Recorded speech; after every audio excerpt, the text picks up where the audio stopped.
Hi guys, welcome to a new episode of our podcast. We're continuing on with our chakras.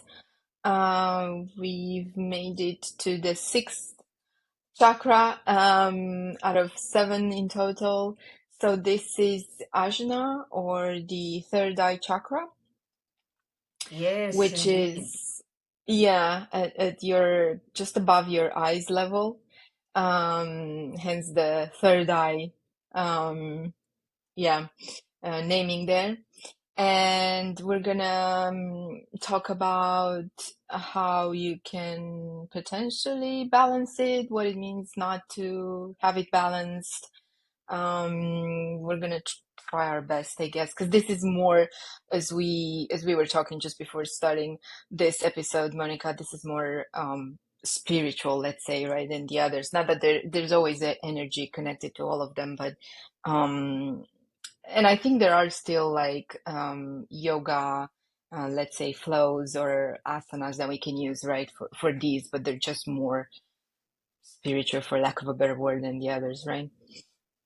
Yeah, exactly. We can still influence the energy flowing into them, but they are the last two. They are the highest and most spiritual, and they are not very palpable.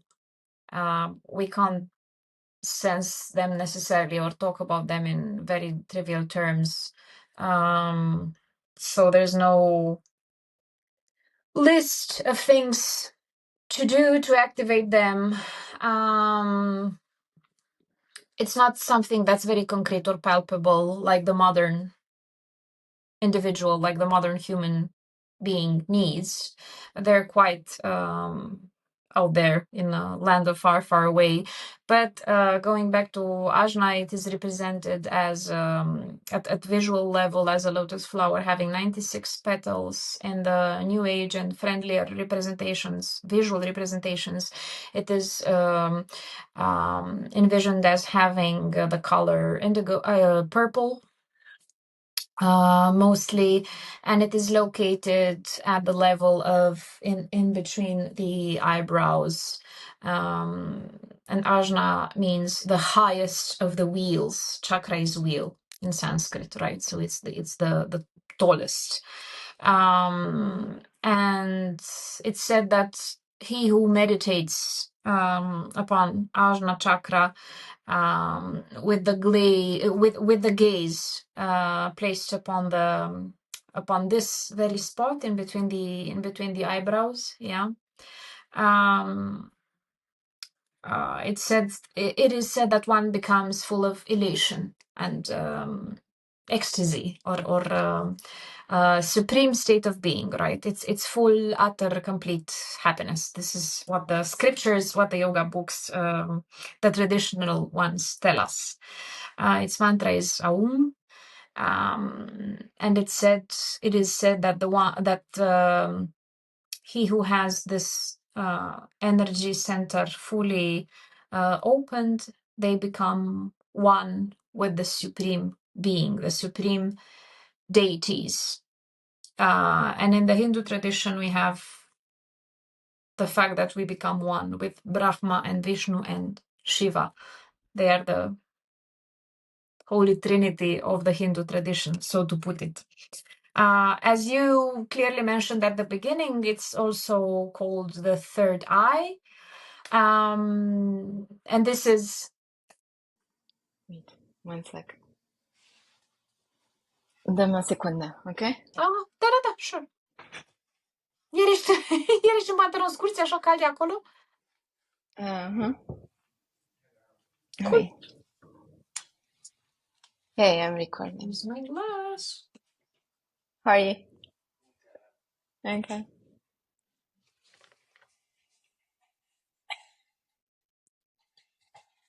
Ok. Scuze. S-a trezit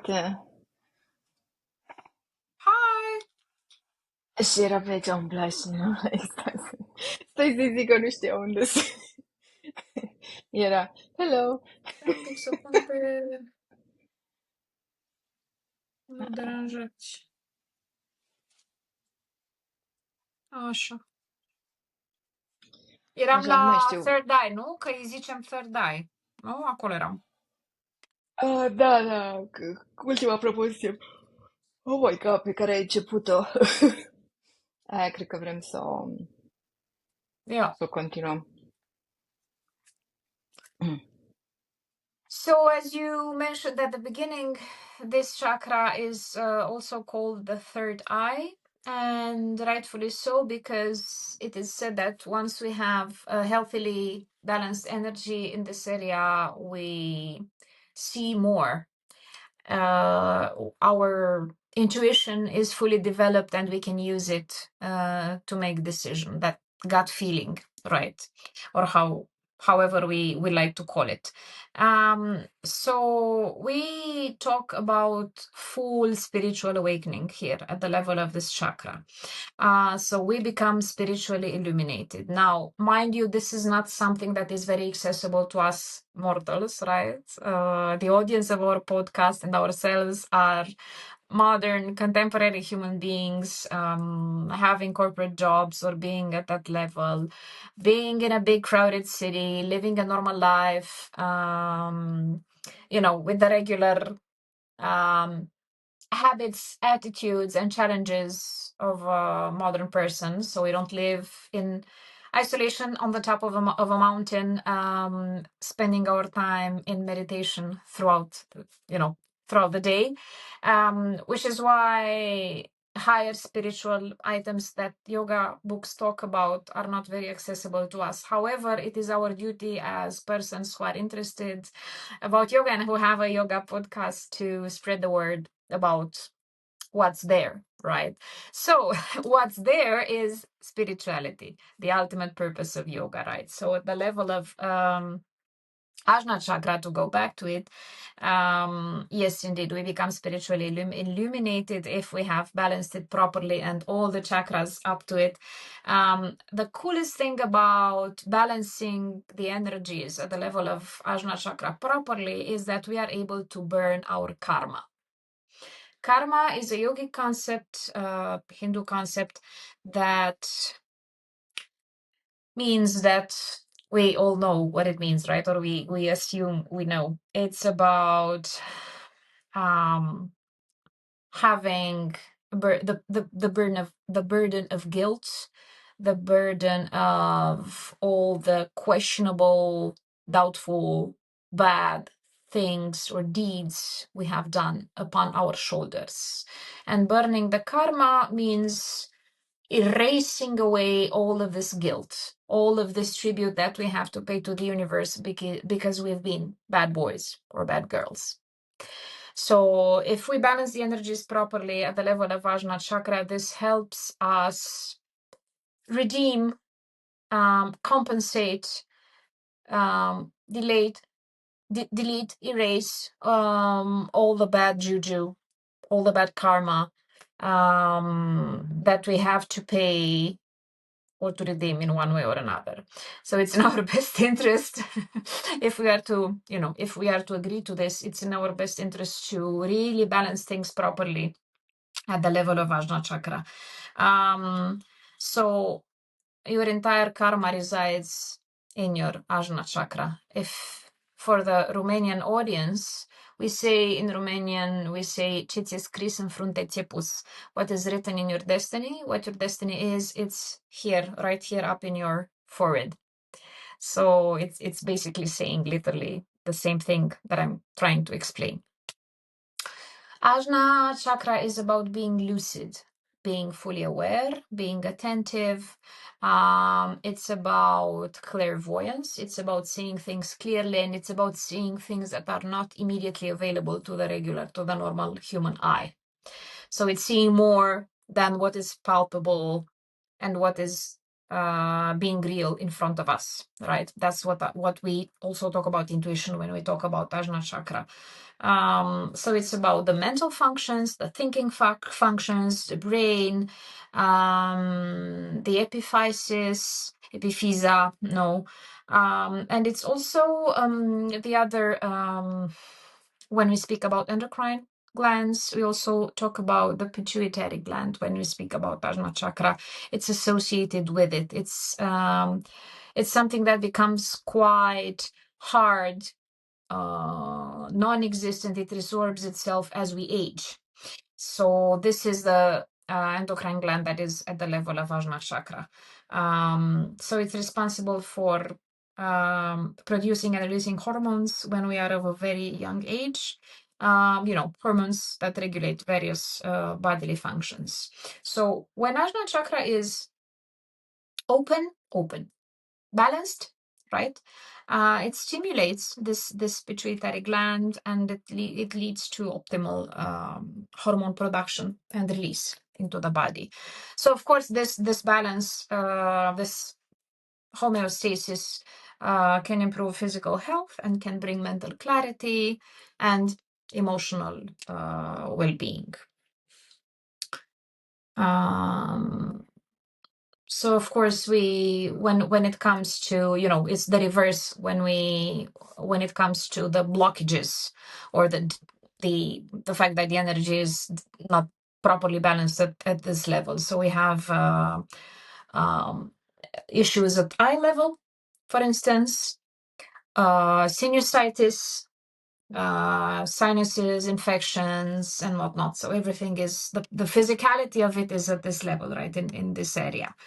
So also, since we're at the medically speaking, since we're at this part of the conversation, a balance of energy in Ajna Chakra actually results in stopping the aging process. Not necessarily stopping it. I try to refrain of being very, very abrupt, right? But the body, it is said to, it ceases, getting older, basically, or it gets older very slowly. The process is slowed down, the aging process. Also, I have come across texts that say that the persons who enter in contact with somebody who has a very well-balanced Ajna Chakra, those people calm down instantaneously. So it's in their power to have to generate some elevated energetic frequencies that, how to put it,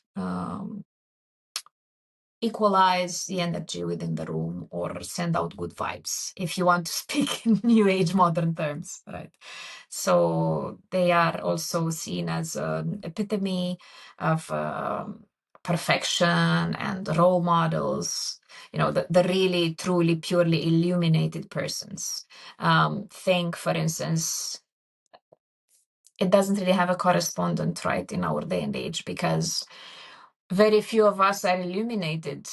It's even difficult to find a person who is illuminated anymore in this day and age. But if you ever saw a monk, or if you've ever been in their vicinity, or a priest who's been very spiritual, or somebody who's, generally spending their lives in seclusion, in meditation, and you can really tell that their presence is very soothing. So yeah, that's the kind of people who have a very balanced Ajna Chakra, they say, and they have this tendency to be perfect and universal, to be close to the genius state, to be very profound. And this is not necessarily, we don't necessarily talk about monks, for instance. If you think of, Albert Einstein or Leonardo da Vinci, or Ajna Chakra balance is all about being, about seeing things, about realizing things immediately, about correlating notions that are not readily available to the rest of us. And this might result in being an amazing scientist, an Nobel Award winner, an artist who is a genius, and so on and so forth. So this is the kind of level of human existence that we are speaking about. And of course, things go even deeper. If you've heard or read about telepathy, so telepaths are said to have, obviously, well balanced, and obviously well balanced Ajna Chakra, because they have the superior intuition, right? The third eye vision, and they transcend everything that is worldly, because the world no longer holds secrets for them. They already see the world as being very real. They see everything, but they don't only see the reality that's nearby or that surrounds them. They see more. So that's what we talk about at this level. Yeah, and if we go back to to being, to living in 2024, right, Alex? We have some very clear benefits when we balance the energies at Ajna Chakra level. We have improved mental clarity and concentration, and we can get this by meditating upon the Ajna Chakra.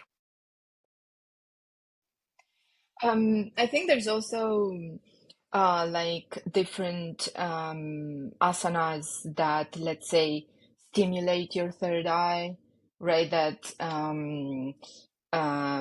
maybe different poses that are like, in prayer position, touching your third eye, so to speak, third eye, or the area right between your eyebrows.